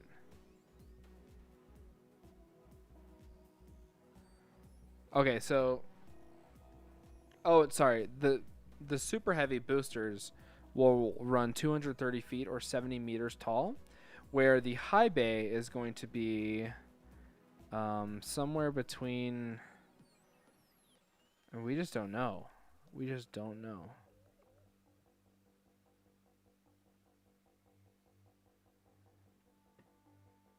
Okay, to build a high bay some 80 meters or 260 feet tall, SpaceX had to rent a commercially sized crane, which we called Bluezilla, and it's so crazy that they built high bay so quickly. So there's your answer: 280 meters or 260 feet tall is about the height.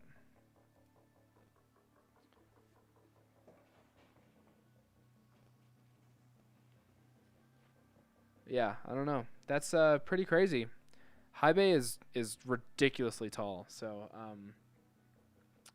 yeah, I don't know. I think it'd be really cool someday when they eventually do the Star Bar. There's some I think Kimmy. Let's check Twitter right now because I wanted to show you guys Kimmy's little cute not Kim, oh yeah, Kimmy Tilvidia on Twitter. So he had like a cool render for the Star Bar in the high bay, if he's not talking about stonks today. Let's see here. Star Bar could potentially look just like... What am I doing scrolling through his feed? I just need to go to media.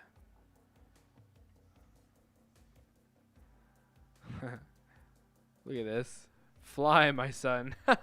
He did a star hopper. That's really funny. Oh, good. Good stuff. And by the way, Kimmy did my my intro video, so I reached out to Kimmy Talvidi to do my intro video.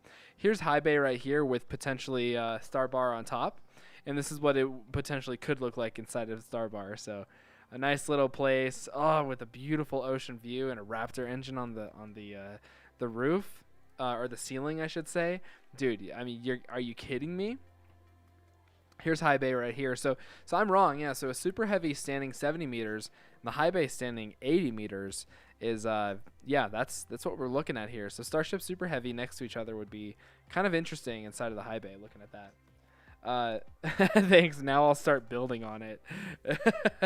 Good luck. Good luck. We'll get you a crane. We'll get you a Manitoba freaking Bluezilla crane. That's pretty funny. Oh, this is so cool. Dude, check out Kimmy's quality, dude. What is this?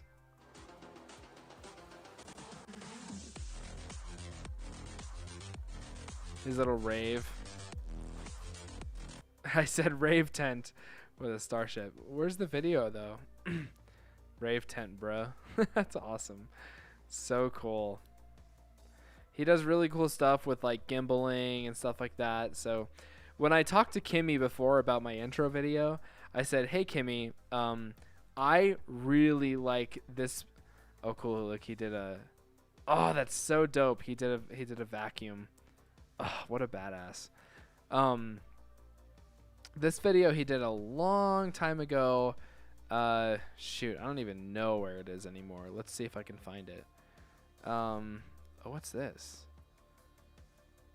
He does this for fun too. I talked to Kimmy on the phone, and he said for the most part I can outsource my work to people, but I usually just do this for fun.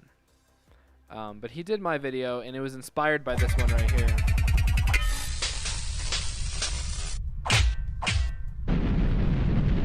Yeah. So I told Kimmy, I said, I really like the stainless steel ring stacking thing, where rings are kind of stacking one by one right here. And then I was just like, dude, if you could do a video like that for me, that would absolutely, be the best. So, hello, my kings and queens above 18. Yes, Steenie Beanie is in the house. What's up, sis? How you doing? How you doing? How you doing?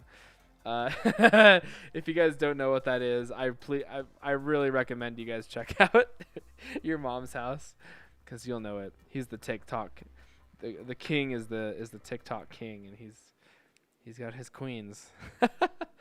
Anyways, here's my intro video if you guys want to check it out really quick.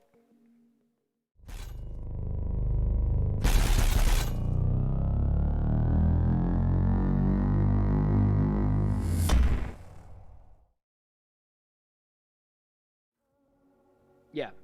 So so he killed it. Kimmy absolutely killed it on that intro video, and I couldn't be happier. It's just so cool. I mean, I just love the work he does, and he actually helped out with his Pocket Rocket app, and he's just a really good graphic artist. So paid him a pretty penny, and he did not disappoint.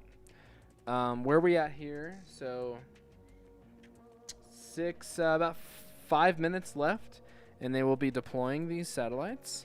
It looks like they're on a very different orbit this time around. It looks like they launched due kind of like southeast.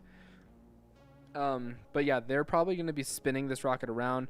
No word about fairing recovery right now, but obviously they did recover the booster. Let's go ahead and look at that landing again, because that was really cool.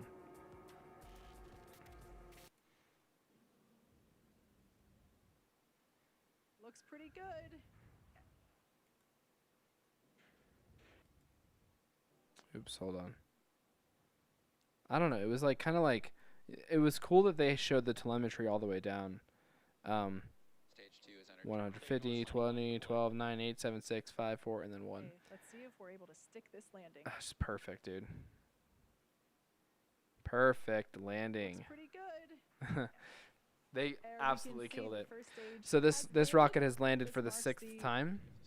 This marks the 74th successful recovery of an orbital class rocket, and the 5th recovery for That's really that cool. particular booster that you see there. And they're going 1 kilometer an hour So because that's the all boat's great moving. news for the first stage. Yeah. Turning our attention to the second stage there. Yeah, so. Yeah, I don't know. It's like such procedural, regular launches for SpaceX now. But man, that Starship launch yesterday was just absolutely crazy, man. Excuse me. Seeing this thing, so okay. So again, so with this Starship launch, I noticed that. Okay, so right before it did its flip, what we see here is actually an oxygen dump, because they're dumping the main fuel tanks, and see how they're detanking right there. So they're getting rid of as much weight as they can before they flip to this belly flop maneuver. We noticed that the nose cone went down a lot more than it needed to there. So here it's falling kind of like nose first, and then you see those flaps really quickly start to adjust, and those flaps are using Tesla motors. So very, very high torque electric motors actuating those flaps, and then it just starts to slowly get back into its belly flop position here. And this is where they're getting kind of some of the data with just keeping it in a maintained position on its way back down. And this will help them for these orbital attempts when they get Starship coming from orbital speeds coming back down to Earth. They have to make this thing work. So these short low altitude, well, relatively low altitude hops they're really important for SpaceX. And again, anyone who's like, oh man, they're just blowing up these rockets and they're gonna run out of money, no, they're not. They're doing just fine, I promise. You know, they're building several prototypes. They have several prototypes in the works right now in Boca Chica, Texas. They're working on the booster, the super heavy booster, and they have a lot of infrastructure to build. I mean, Elon Musk and SpaceX, they just bought 2 oil rigs so they can start working on an oil launch and landing mount for the middle of the Gulf of Mexico. And yeah. Oh, and by the way, yeah, thanks for watching my reaction. That's really cool. Yeah, I posted that reaction video today. It was really fun. It was a fun one to watch for sure. I kind of lost my shit. So here's its back flaps. You see right away. So let's kind of I kind of want to play this in slow motion as it's coming down. So let's see here. Speed. Half speed. Okay, so here we go. So it's coming down here. And Elon is off of Twitter, so nobody knows exactly what went wrong with this. But we see that it had 2 engine vents there on the side that kind of fall. They come out and they kind of fall out the side of the aft flaps. The engines were venting just fine. And then you can see they're doing some ventilation on the quick disconnects below. I don't know exactly why that is, but that could be engine. So here's first engine right here. Second engine should have happened right at that moment. But you see right there that there was some type of issue with that engine. So I don't know, dude. My best guess is that the header tanks were totally pressurized enough to at least feed one engine. It's not like they were not pressured enough to feed 2 engines. I think that engine was having issues from the start. I can't be for sure, but it had a hiccup there. It could have been like a bubble. It could have been something. And one of the turbo pumps just did not spin up, right? And here it is again. Here's another attempt to light it, and still no thrust, just a lot of flame. But yet the rocket still flips. And then at this point, this engine that's still lighting, the reason it turns yellow here is because it's gimbaling so much that it's actually hitting the engine skirt and the landing legs, and where something flies off right here, something will fly off. And then it's gimbaling so much, like, I can do it, I can flip you back.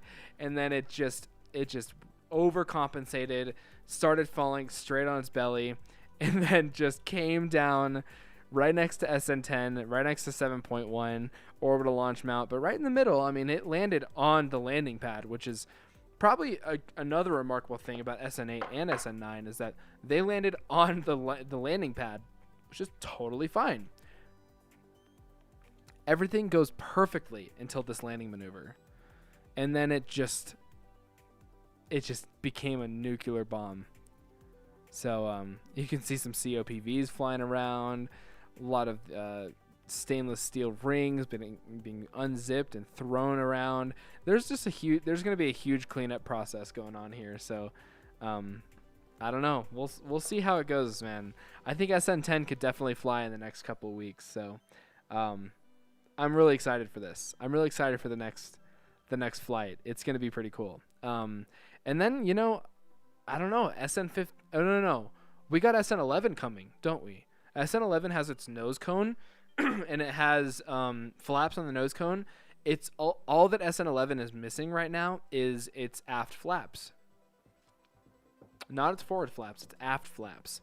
And then Raptor engines, and they'll roll that guy out to the pad too. So I don't know. If the FAA puts up some investigation on SpaceX, and if SN10 has any type of issue on the pad with its testing campaign, we could be seeing SN10 and 11.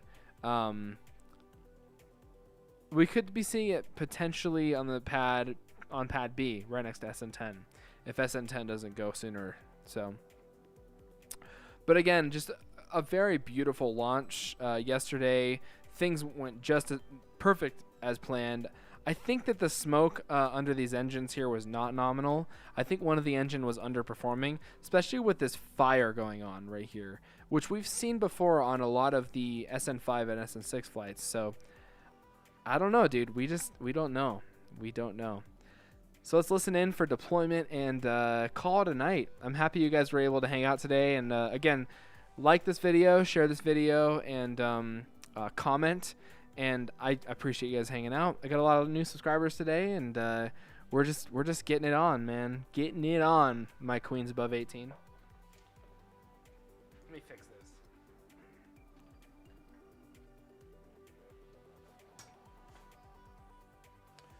Get my guitar out. Anyways, if you guys have any other questions for me, definitely feel free to ask. Here we go. Again, for our webcast this morning, we've had an on-time liftoff from Space First stage landing on our drone ship. At this point, second stage has completed its 2 MVAC burns, and we're now coming up on deployment of our Starlink satellites. That should be happening here just momentarily.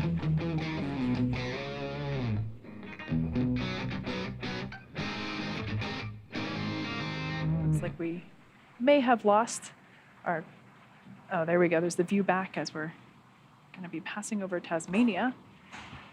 Great sunlit shots there. At this point, the second stage has begun to spin a little bit so that the Starlink satellites have momentum to space out after deployment.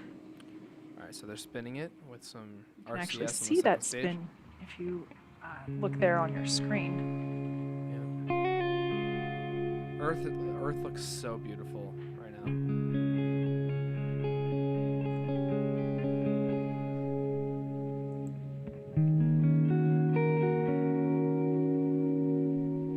Hearing we might lose that ground station signal Separation confirmed. prior to deployment. Oh, but there we heard the call out, and we can see it on the There screen. it is. We've got deployment of There's this that batch of tension rod. Starlink satellites. Nice. There you can see that they are slowly separating. We Oh. ended up losing that signal, but just after that deployment. So as you might have noticed, they did begin to start slowly separating out from the second stage. Shortly, they'll be deploying their solar arrays, and over the next few days and weeks, they'll distance themselves out from each other and use their onboard ion thrusters to make their way to their operational orbit. But with that, we're going to bring our webcast to a close. Thank you to the Range and FAA for supporting today's mission. If you're interested in Starlink service, head over to starlink.com and sign up. Thanks for joining us, and have a great morning. Have a great morning. It's not a great night because it's 12:26 my time.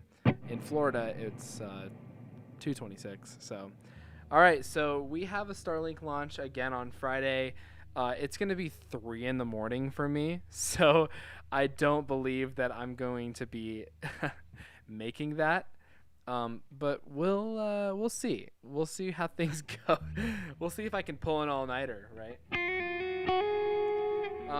Again, thanks you guys for hanging out tonight. Shout out to Tim Dodge, shout out to NASA Spaceflight, all the people who are making space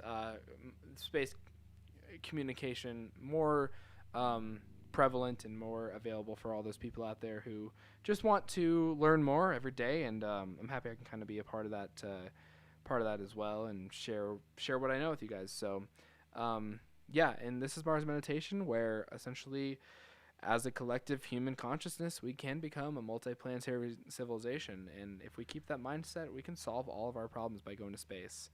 Space is the only border we share, and it's a beautiful thing. As I just said, we just saw Earth from a live feed right there. It's like, this is the future we live in, where we can see Earth from space. And, you know, the fact that these are kind of routine launches, but we still get to kind of witness like the ride to space with SpaceX is like, you know, it's a pretty beautiful thing. So I'm happy that we're able to do this and share these moments together. So yeah, so I'm gonna play some guitar to close out the stream, and I'm happy you guys were here to hang out. Let me go ahead and throw some commands up here. I do have a public Discord, so you can feel free to join my Discord to hang out, chat with us about space-related topics, and to share memes. I'm working on Space Meme Review 7 right now, so Space Meme Review 7 is going to be all the SN9 memes. There's a lot of memes to get through. So I'll do my Space Meme review.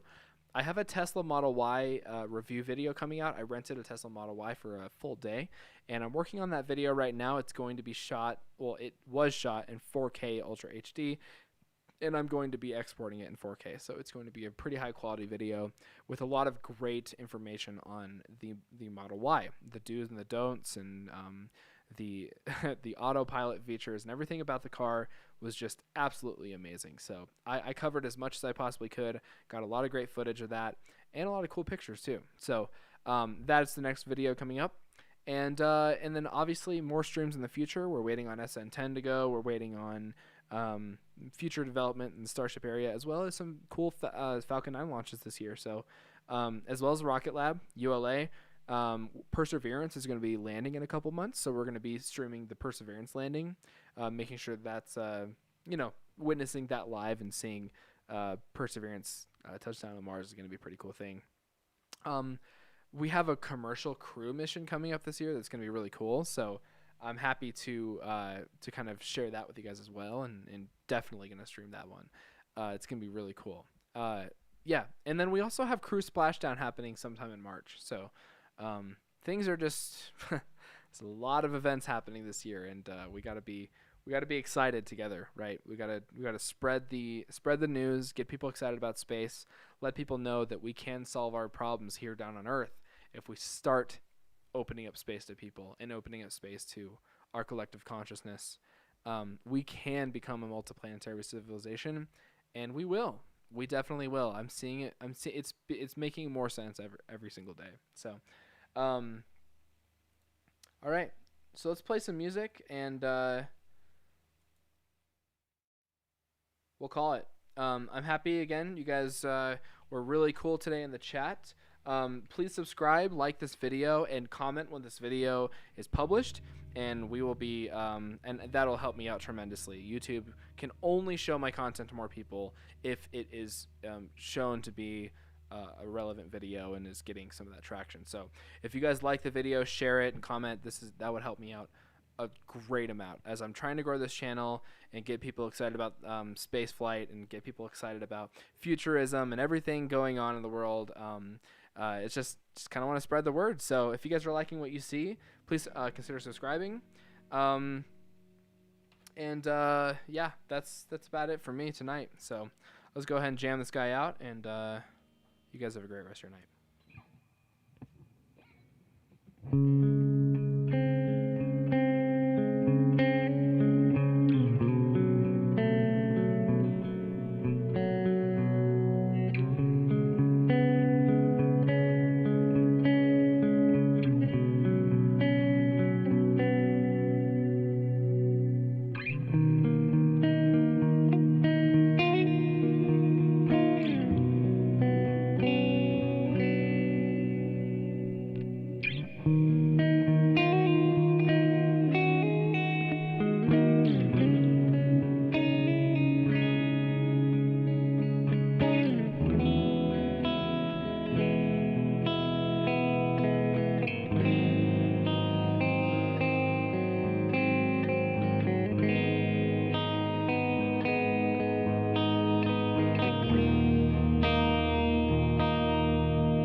See you guys later. Peace out.